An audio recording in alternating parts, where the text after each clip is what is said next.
Welcome to geology aspirant YouTube channel. So today we going to discuss about texture of sedimentary rock. तो आज हम discuss करेंगे sedimentary rock के texture के ऊपर।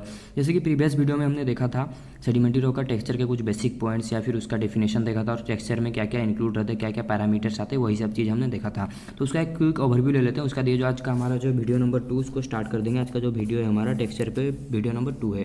तो इसको स्टार्ट करने से पहले वीडियो नंबर 1 का एक क्विक ओवरव्यू ले लेते हैं जो वहाँ पर हमने डिस्कस किया था, ताकि आपको एक याद आ जाए। ठीक है, तो वहाँ पर हमने बोला था texture means size, shape and arrangement of mineral grain. ठीक है, जो भी रॉक बन रहा है सेडिमेंट से, सेडिमेंट्स का साइज़ क्या रहेगा, क्या उसमें वेरिएशन आएगा या नहीं आएगा, उसका शेप किस टाइप का रहेगा। ठीक है, उसके बाद उसका जो मतलब इंडिविजुअल जो भी सेडिमेंट्स रहेंगे उनके बीच में अरेंजमेंट क्या रहेगा, ठीक है, रिलेशनशिप क्या रहेगा, उसी को ही हम बोल रहे थे टेक्सचर ऑफ सेडिमेंट्री रॉक। तो उसके अंदर भी कुछ पैरामीटर्स थे। पहले तो हमने टेक्सचर को दो टाइप में क्लासीफाई किया था, clastic texture and non clastic texture. अब क्लास्टिक टेक्सचर हम उसी को ही बोल रहे थे जो रॉक सेडिमेंट्स के द्वारा बन रहे थे, बट जो प्रेसिपिटेशन होने के बाद मीन्स केमिकली एक्टिव फ्लूइड के द्वारा या फिर फ्लूइड जो थे मतलब सॉल्यूशन थे उससे जो भी रॉक बन रहा था प्रेसिपिटेशन होने के बाद, उसको ही हम बोल रहे थे नॉन क्लास्टिक टेक्सचर। तो क्लास्टिक टेक्सचर में हम क्या किसके ऊपर डिस्कस कर रहे थे, सेडिमेंट्स के ऊपर। तो आज हम क्लास्टिक टेक्सचर को ही स्टार्ट करने वाले हैं। क्लास्टिक टेक्सचर स्टार्ट करने से पहले क्लास्टिक टेक्सचर का मीनिंग क्या है। यहाँ पर क्लास्टिक टेक्सचर हम बोलते हैं ये टर्म जब बात करते हैं सेडिमेंट्स का, जब भी रॉक बनता है सेडिमेंट्स से, ना कि केमिकली प्रेसिपिटेशन से। ठीक है, केमिकली जो भी सॉल्यूशन रहेंगे उसका प्रेसिपिटेशन से अगर कोई भी रॉक बनेगा तो उसको हम बोलेंगे नॉन क्लास्टिक टेक्सचर। ठीक है, नॉन क्लास्टिक टेक्सचर को ही ऑथर्स के द्वारा बोला जाता है एंडोजेनेटिक टेक्सचर, और क्लास्टिक टेक्सचर को ही मतलब ऑथर के द्वारा बोला जाता है एक्सोजेनेटिक टेक्सचर। तो क्लास्टिक टेक्सचर के ऊपर हम डिस्कस कर रहे हैं, मीन्स यहाँ पर बात होगा सेडिमेंट्स का। सेडिमेंट्स के द्वारा जो भी रॉक बनेंगे उसका टेक्सचर के ऊपर हम डिस्कस करेंगे। तो क्लास्टिक टेक्सचर के भी कुछ पैरामीटर्स थे, ठीक है, कुछ एलिमेंट्स थे जो हमने देखा था प्रीवियस वीडियो में। वहाँ पर हमारे पास था साइज, शेप, ठीक है, सॉर्टिंग था, फैब्रिक था, पैकिंग था। तो आज हम फोकस करने वाले स्पेशली साइज के ऊपर। ठीक है, मीन्स यहाँ पर हम सेडिमेंट्स का साइज के ऊपर डिस्कस करेंगे। अब सेडिमेंट्स का साइज मीन्स, तो सेडिमेंट्स का जो भी साइज रहेगा, रॉक मीन्स रॉक एक है, रॉक में जो भी सेडिमेंट्स रहेंगे उसका साइज क्या रहेगा उसके ऊपर हम डिस्कस करेंगे साइज। तो यहाँ पर साइज जो रहता है सेडिमेंट्स का वो डिपेंड करता है कुछ फैक्टर्स के ऊपर, कुछ मोड के ऊपर। ठीक है, वो फैक्टर्स क्या है, मोड ऑफ वेदरिंग मीन्स किस मोड पे वो वेदरिंग हुआ, कितना वेदरिंग हुआ, ठीक है, वेदर वो कितना हुआ उसके ऊपर डिपेंड करता है उसके साइज़ का। ठीक है, कोई भी रॉक है उसका मतलब सेडिमेंट्स रॉक से जो भी बन रहा है कन्वर्ट हो रहा है बाद में, जिसे पहले पेरेंट रॉक है या फिर पहले से एग्जिस्ट कोई रॉक है, इससे सेडिमेंट्स बने मल्टीपल सेडिमेंट्स। तो ये किसके ऊपर डिपेंड करेगा, किस टाइप का यहाँ पर वेदरिंग हुआ, वेदरिंग क्या रिवर के द्वारा हुआ या फिर ग्लेशियर के द्वारा या फिर विंड के द्वारा, इसके ऊपर डिपेंड करता है उसका साइज। अगेन कितना डिस्टेंस वो ट्रैवल करके आके मतलब रॉक बना, मीन्स कोई भी सेडिमेंट्स डायरेक्टली तो रॉक नहीं बनता, सेडिमेंट्स ट्रैवल करके आएगा, लोअर एलिवेशन में डिपॉजिट होगा बेसिन में, उसके बाद सेडिमेंट्स से सेडिमेंटरी रॉक बनता है। ठीक है, बट वो कितना डिस्टेंस ट्रैवल किया उसके ऊपर भी डिपेंड करता है उसका साइज़ का। मीन्स वो जितना ज़्यादा डिस्टेंस ट्रैवल करेगा उतना वो उसका साइज़ में स्मूथनेस आएगा या फिर वो उतना छोटा साइज़ दिखाएगा, क्योंकि बहुत ज़्यादा डिस्टेंस से ट्रैवल करके आएगा तो उसके अंदर फ्रिक्शन ज़्यादा होगा, फ्रिक्शन की वजह से उसका साइज़ में जितना भी साइज़ रहेगा वो छोटा होते होते आएगा। ठीक है, तो ट्रांसपोर्टेशन के ऊपर भी डिपेंड करता है कितना दूर से वो ट्रांसपोर्ट होकर आ रहा है। तो साइज का कुछ फैक्टर था, वेदरिंग के ऊपर डिपेंड कर रहा है, उसका ट्रांसपोर्टेशन का। लेकिन नेचर ऑफ डिपोजिशन मतलब किस एजेंसी के द्वारा वो डिपॉजिट हो रहा है, क्या वो ग्लेशियर के द्वारा डिपॉजिट हो रहा है, क्या वो रिवर के द्वारा डिपॉजिट हो रहा है या फिर वो विंड के द्वारा डिपॉजिट हो रहा है, इसके ऊपर भी उसका साइज डिपेंड करता है। तो अब जब बात करते हैं साइज़ का, तो साइज़ क्या मतलब मेनली रिफ़र किसको करता है, साइज मेनली रेफ़र करता है मीडियम ग्रेन। ठीक है, मीडियम ग्रेन हम बोल रहे हैं, फाइन ग्रेन और कोर्स ग्रेन, इसको ही साइज रेफ़र कर रहा है। ठीक है, बट यहाँ पर जो हम बोल रहे हैं coarse grain, medium grain, fine grain, but यहाँ पर इन केस ऑफ मतलब इग्नियस में जो हम बोल रहे थे फाइन ग्रेन मीन्स हम जब भी बात कर रहे थे टेक्सचर का, टेक्सचर को इन केस ऑफ इग्नियस हमने फॉर फैक्टर में डिवाइड किया था। फॉर फैक्टर वहाँ पर क्या क्या थे, टेक्सचर को हमने बोला था फंक्शन ऑफ फॉर फैक्टर। वहाँ पर फैक्टर क्या क्या थे, क्रिस्टलिटी था, ग्रानुलारिटी था। ठीक है, उसके बाद हमारे पास था shape of crystal and mutual relationship of crystal. तो जब भी हम देख रहे थे ग्रानुलारिटी को हमने दो टाइप में क्लासीफाई किया था, फानेरिक, अफानेटिक। फानेरिक में ही हमने उसको अगेन 3 टाइप में क्लासीफाई किया था, coarse grain, medium grain and fine grain. तो कोर्स ग्रेन हम कब बोल रहे थे, जब भी सेडिमेंट मतलब जो भी मिनरल ग्रेन रहेगा उसका डायमीटर मोर देन 5 mm रहेगा तो भी उसे हम बोल रहे थे coarse grain. But medium grain जब बोल रहे थे 1 to 5 mm रह रहा था उसका डायमीटर। अगेन जब हम बोल रहे थे फाइन ग्रेन तो लेस देन 1 mm रह रहा था। बट यहाँ पर उस टाइप का नहीं होगा, यहाँ पर साइज को रिप्रेजेंट करने के लिए अलग एक स्केल है, ठीक है, जो कि साइंटिस्ट के द्वारा दिया गया है, वो अभी हम डिस्कस करेंगे। बट यहाँ पर से मतलब इग्नियस की तरह यहाँ पर कंसीडर नहीं करना है, क्योंकि यहाँ पर भी टर्म यूज हो रहा है कोर्स, मीडियम, फाइन, इसीलिए आपको कन्फ्यूजन ना हो, इसीलिए मैं पहले आपको क्लियर कर दिया। यहाँ पर कोर्स, मीडियम, फाइन जो हम बोल रहे हैं वो उसका साइज को देख के ही हम बोलेंगे। बट यहाँ पर कोर्स कब बोलना है, फाइन कब बोलना है, मीडियम कब बोलना है, तो उसको डिपेंड करता है उसका साइज के ऊपर। यहाँ पर साइज का जो रहेगा मतलब स्केल रहेगा या फिर पैरामीटर रहेगा वो अलग रहेगा। जैसे कि हमने इग्नियस में देखा था, वहाँ पर हम बोल रहे थे 1 से 5 या फिर 5 से ज़्यादा या फिर 1 से कम रहने से हम उसको अलग अलग टर्म दे रहे थे, बट यहाँ पर वैसा नहीं होगा, यहाँ पर कुछ रेंज रहेगा, ठीक है। अब वो चीज़ हम देखेंगे। तो जब भी बात आता है साइज ऑफ सेडिमेंट्स का टेक्सचर के अंदर, तो वहाँ पर कहीं ना कहीं कुछ ऑथर्स के नाम आते हैं, कुछ साइंटिस्ट के नाम आते हैं। तो वहाँ पर नाम आता है वुडन का, वेंटवर्थ का, ठीक है, क्रूम्बिन का, इन सब का नाम आता है। बट हमें इसके ऊपर डीप में नहीं जाना है, ठीक है, क्योंकि 12 का बेसिस पे उतना डीप में है ही नहीं।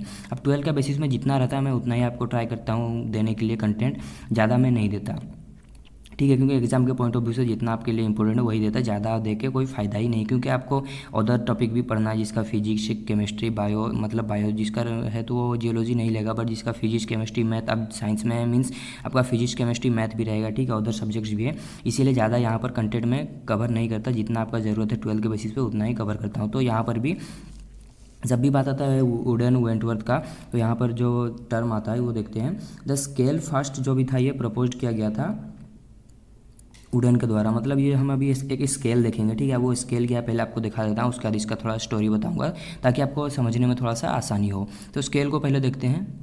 तो ये है हमारे पास स्केल। स्केल में हम कुछ इसको कैटेगराइज करते हैं, boulder, cobble, pebble, granule, sand, silt, clay, इसके अकॉर्डिंग हम उसको क्लासीफाई करते हैं, और उसका साइज का भी रेंज हम देते हैं। अगेन हम उसको पावर फैक्टर में भी देते हैं। ये सब चीज़ डिस्कवर किसके द्वारा किया गया, वही चीज़ अभी हम देख रहे थे। वो चीज़ फिर शिफ्ट होते हैं, मतलब ये जो स्केल जो बना ये किसने दिया, मतलब ये स्केल बना किस टाइप से, उसके ऊपर थोड़ा सा डिस्कस करते हैं। अगेन स्केल के ऊपर हम शिफ्ट करेंगे, स्केल को थोड़ा सा समझने को कोशिश करेंगे, साइज का जो भी स्केल है सेडिमेंट्स का। ओके, तो पहले इसका थोड़ा सा हिस्ट्री देखते हैं। ये स्केल किसने प्रपोज किया, किसने इसका कॉन्सेप्ट मतलब हमारे सामने लाया, उसको थोड़ा सा देखते हैं। तो ये जो स्केल है ये सबसे पहले वुडन के द्वारा दिया गया था, या फिर उसको स्केल को वुडन ने प्रपोज किया था, ठीक है। बट अपकमिंग टाइम में या फिर आने वाले टाइम में उसी को ही थोड़ा सा मॉडिफाई किया गया वेंटवर्थ के द्वारा, क्योंकि उसमें कुछ कमी रह गए थे, इसीलिए वेंटवर्थ ने उसको थोड़ा सा मॉडिफाई किया, ठीक है। इसको हम एक जियोमेट्रिक स्केल बोलते हैं।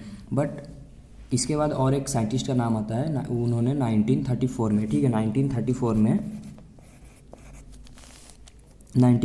में क्रूम्बिन आए थे, तो उन्होंने इसमें और एक चीज़ ऐड किया, फाई स्केल, ठीक है, फाई स्केल भी उन्होंने ऐड किया। बट ये 12 के बेसिस में आपका नहीं है इतना डेप्थ में, बट उन्होंने एक फार्मूला दिया था, फिर भी मैं आपको बता देता हूँ, जिसको इंटरेस्ट है वो पढ़ सकता है। लॉग बेस 2d उन्होंने एक फार्मूला दिया था। यहाँ पर फाई का मीनिंग क्या है, साइज ऑफ सेडिमेंट्स, ठीक है, और डी का मीनिंग है डायमीटर ऑफ ग्रेन, ठीक है। मतलब यहाँ पर फाई का मीनिंग है साइज ऑफ सेडिमेंट्री रॉक, जो भी सेडिमेंट्री रॉक रहेगा उसका मतलब साइज को ही हम बोल रहे हैं फाई। अगेन वो जो बेस लॉग 2 है, तो उस ये यहाँ पर जो डी है, डी मीन्स यहाँ पर हम बोल रहे हैं डायमीटर का। बट ये फार्मूला आपको 12 के बेसिस पे कोई पूछने वाला नहीं है, ठीक है। तो इसके लिए मतलब ज़्यादा आपको घबराने की ज़रूरत नहीं है। अब जो चीज़ पूछेगा बस वही चीज़ मैं आपको बता के दूंगा, ठीक है। तो यहाँ पर ज़्यादा डेप्थ में नहीं जाना है इसका हिस्ट्री पे, सिंपली आपको याद रखना ये स्केल सबसे पहले प्रपोज किया गया वुडन के द्वारा, उसके बाद आने वाले टाइम में उसी को ही मॉडिफाई किया गया वेंटवर्थ के द्वारा, ठीक है। बट उसके बाद भी 1934 में क्रूम्बिन के द्वारा इसको और थोड़ा मॉडिफाई किया गया, उन्होंने थोड़ा सा इसको 5 स्केल में कन्वर्ट करने को ट्राई किया। तो ये था इसका हिस्ट्री। बट हमको फोकस करना है मेनली वो स्केल पे, मतलब वो जो एक टेबल अभी मैंने आपको दिखाया था वो टेबल पे हमको फोकस करना है, क्योंकि ये सब पार्ट आपको 12 में कोई पूछने वाला नहीं है। इसका हिस्ट्री किसने प्रपोज किया या फिर कहाँ से आया, आपको सिंपली वो पूछेंगे, जो पूछेंगे आपको टेबल में अभी दिखाया उसके ऊपर पूछेंगे। तो शिफ्ट हो जाते हैं टेबल के ऊपर। ये चीज़ आप भी पढ़ लीजिएगा, यहाँ पर तो है ही नोट में, और मैं आपको समझा भी दिया, ठीक है। बट ये जो स्केल है उसमें और एक पॉइंट ऐड होता है, the consecutive figures in the scale, जो भी अभी मैं स्केल आपको दिखाऊंगा उसमें increase by multiple of 2 and decrease by multiple of 1/2, ठीक है। वहाँ पर जो भी नंबर इंक्रीज होगा डिक्रीज होगा, इंक्रीज जब भी होगा मल्टीपल ऑफ 2 के द्वारा होगा, डिक्रीज जब भी होगा 1/2 के द्वारा डिक्रीज होगा, वो स्केल में जो भी वैल्यू, ठीक है, वैल्यूज जो भी डिक्रीज होंगे वो स्केल अभी मैं आपको दिखाने वाला हूँ। तो स्केल अब देखते हैं सब, मतलब वो टेबल जो है स्केल का उसके ऊपर थोड़ा सा फोकस करते हैं। तो हमारे पास ये फाइनली ये एक स्केल है जो कि अभी मैंने बोला वुडन के द्वारा ये सबसे पहले दिया गया था, उसको मतलब मॉडिफाई किया गया वेंटवर्थ के द्वारा। अगेन उसमें थोड़ा सा और कुछ ऐड किया गया, मतलब 5 स्केल ऐड किया क्रूम्बिन ने। तो इसके अंदर नहीं जाना है हमें, क्रूम्बिन ने अगर मतलब ऐड किया तो वो 1934 में ऐड किया, ये सब चीज़ आपको कोई पूछने वाला नहीं है। तो डायरेक्टली हम आते हैं स्केल के ऊपर। अब स्केल का मतलब यहाँ पर क्या है, पहले नेम है, मीन्स कोई भी पर्टिकुलर कोई साइज है, मीन्स साइज। अब हम साइज को रिप्रेजेंट करें, जैसे कोई बड़ा साइज है कोई छोटा साइज है, तो अकॉर्डिंग टू उसका मतलब साइज भी है, तो इसको कितना मतलब बड़ा है तो उसका डायमीटर के अकॉर्डिंग हमने कुछ उसको नेमिंग किया, ठीक है। डायमीटर के अकॉर्डिंग हमने, जैसे कोई बड़ा है सेडिमेंट्स, कोई छोटा है, कोई मीडियम है, तो उसके अकॉर्डिंग हमने उसको नेमिंग किया, और उसके डायमीटर के अकॉर्डिंग उसको हमने नेमिंग किया, उसी को ही हम बोल रहे हैं नेम्स, ठीक है। यहाँ पर हम जो देखेंगे जो भी सेडिमेंट्स का नेम मतलब साइज रहेगा उसके अकॉर्डिंग उसको हमने नेमिंग किया। अब यहाँ पर तो नेमिंग कर दिया, बट जब भी हम साइज बोल रहे हैं सिर्फ मीडियम फाइन और कोर्स बोल देने से तो नहीं होगा ना, कितना मतलब उस वेरी करेगा, मतलब उसका डायमीटर वो भी तो आपको बताना पड़ेगा। तो वही चीज़ें यहाँ पर दिया गया है आपको, ठीक है। यहाँ पर वही चीज़ है उसका डायमीटर के ऊपर। अगेन हमारे पास है पावर स्केल, ठीक है। अब ये जो पावर स्केल है इसको पावर के अकॉर्डिंग लिखा गया है, ठीक है। 2⁸ मीन्स 256। और जब स्टार्टिंग में ही हमने देखा था जब भी इंक्रीज होगा 2 मतलब मल्टीपुल ऑफ 2 के द्वारा इंक्रीज होगा, और जब भी डिक्रीज होगा मल्टीपुल ऑफ 1/2 के द्वारा डिक्रीज होगा। तो वो चीज़ अभी हम देखने वाले हैं। तो यहाँ पर सबसे पहली बात, ये जो स्केल है इसमें कुछ मतलब साइज रेंज दिया गया है। बोल्डर है, कबूल है, पेबुल है, ग्रानुल है, सैंड, सिल्ट, क्ले। अब ये चीज़ टेबल से कहीं ना कहीं आपको क्वेश्चन आएगा ही आएगा। 12th में अगर आप एग्जाम दे रहे हो आपको एमसीक्यू में पूछेंगे, आपको पर्टिकुलर वो पूछेंगे क्या, जैसे वो पूछ लेंगे आपको कबूल का जो साइज रेंज रहेगा मतलब वो कितना रहेगा, ठीक है। वही चीज़ आपको डायरेक्टली पूछेंगे, ओके। तो आपको अगर वो कबूल का पूछते हैं तो आपको कबूल का डायमीटर डायरेक्टली वो एमसीक्यू में पूछेंगे कितना रहेगा। 3-4 ऑप्शन दे देंगे इनमें से। तो आपको याद क्या रखना है, कबूल का जो भी ये मतलब साइज रहेगा इसको याद रखना है, और उसका ये जो पावर फैक्टर है वो भी बहुत बार वो पूछ लेते हैं, तो इसको भी आपको याद रखना है। बट उसका हिस्ट्री को याद नहीं रखना। अब जितना एग्जाम में आएगा उतना मैं आपको बता के दे रहा हूँ, ठीक है।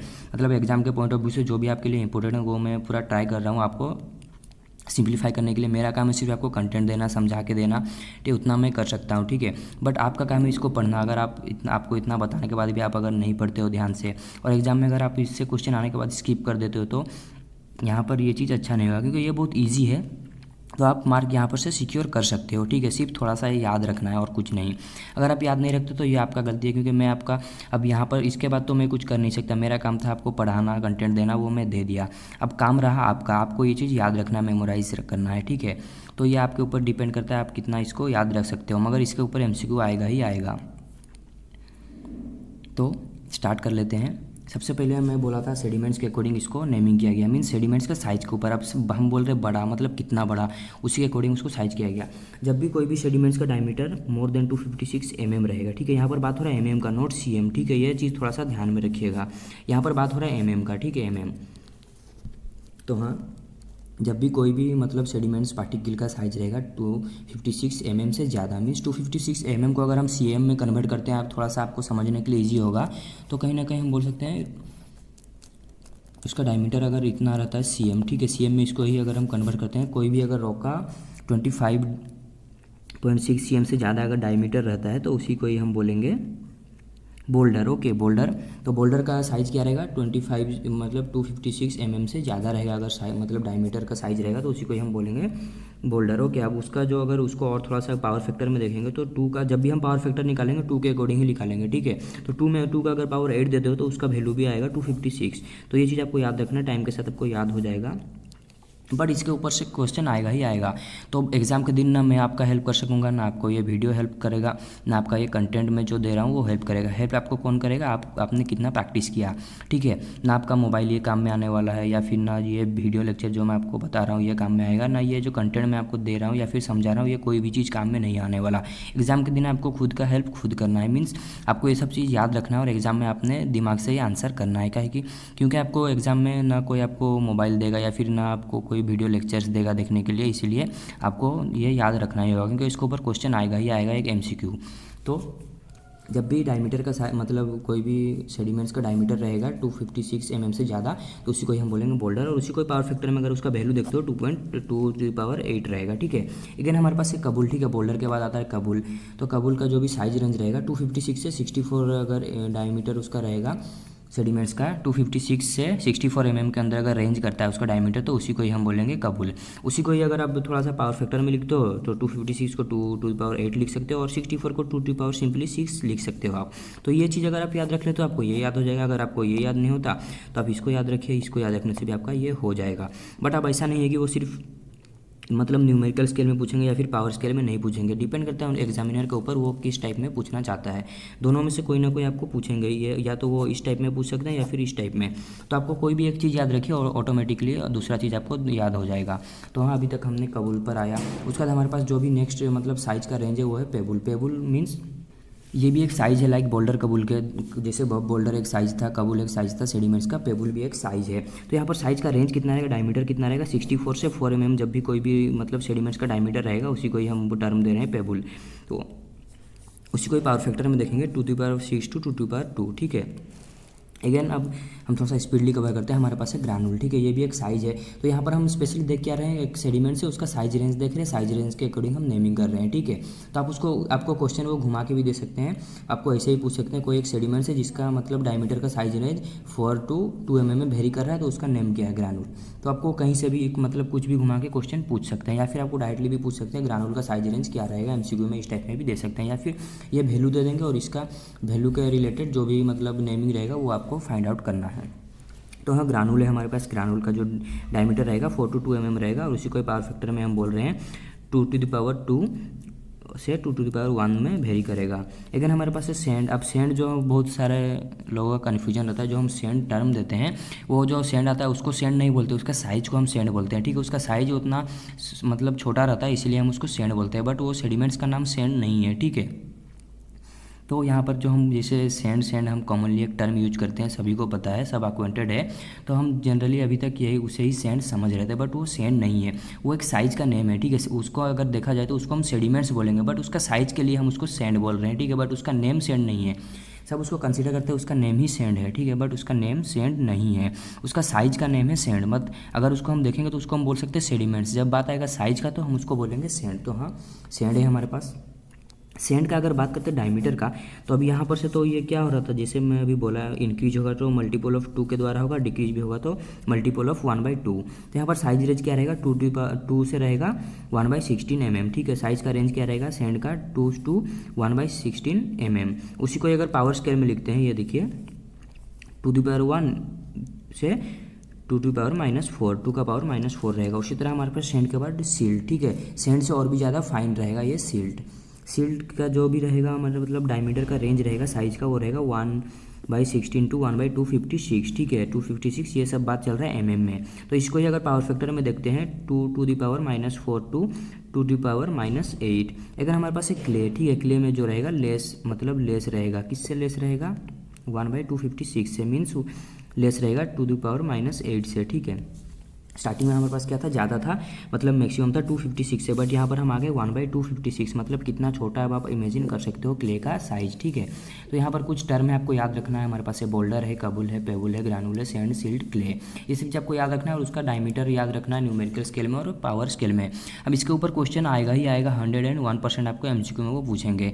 मेरा काम था आपको कंटेंट देना, समझाना, मैं अपना काम कर लिया, बट आपको अब अभी यहाँ पर ईमानदारी से याद रखना है, और एग्जाम के दिन ना मैं आपका हेल्प कर सकूँगा, ना आपको ये वीडियो हेल्प करेगा, ना ये कंटेंट आपको, जो आप जो भी याद रखोगे वही आपको हेल्प करेगा। तो ये आज हमने सिर्फ डिस्कस किया टेक्सचर ऑफ इग्नियस रॉक का क्लास। हमने देखा टेक्सचर ऑफ इग्नियस रॉक पहला वीडियो में, उसका कुछ हमने डेफिनेशन वगैरह देखा, क्या क्या टाइप के टेक्सचर है वो सब चीज़ हमने देखा, उसका एलिमेंट्स देखा, टेक्सचर को भी हमने क्लासीफाई किया क्लास्टिक एंड नॉन क्लास्टिक में, पहला वीडियो में ये सब चीज़ हमने देख लिया। लेकिन अभी जो सेकंड वीडियो है हमारा, हमने मतलब यहाँ पर क्या सीखा, यहाँ पर हमने देखा टेक्सचर ऑफ सेडिमेंट्री रॉक, उसमें हमने प्लास्टिक रॉक का टेक्सचर को सिंप्लीफाई करने को ट्राई किया, उसका भी सबसे पहला जो एलिमेंट है साइज, उसके ऊपर हमने डिस्कस किया। बट अपकमिंग वीडियोज में हम उस शेप उसके ऊपर हम डिस्कस करेंगे, शेप, स्पेरिसिटी, ये सब चीज़ के ऊपर हम 1 by 1 डिस्कस करेंगे। तो आज के लिए इतना ही। वीडियो अगर अच्छा लगा लाइक कर दीजिए, और अगर आप चैनल पर नए हैं प्लीज़ चैनल को सब्सक्राइब कर लीजिए, साथ ही में बेल आइकन को भी प्रेस कर लीजिए, ताकि इस तरह का जब भी कोई जियोलॉजी रिलेटेड इन्फॉर्मेशन वीडियो है आप सबसे पहले उसे देख सकें। Thank you for watching.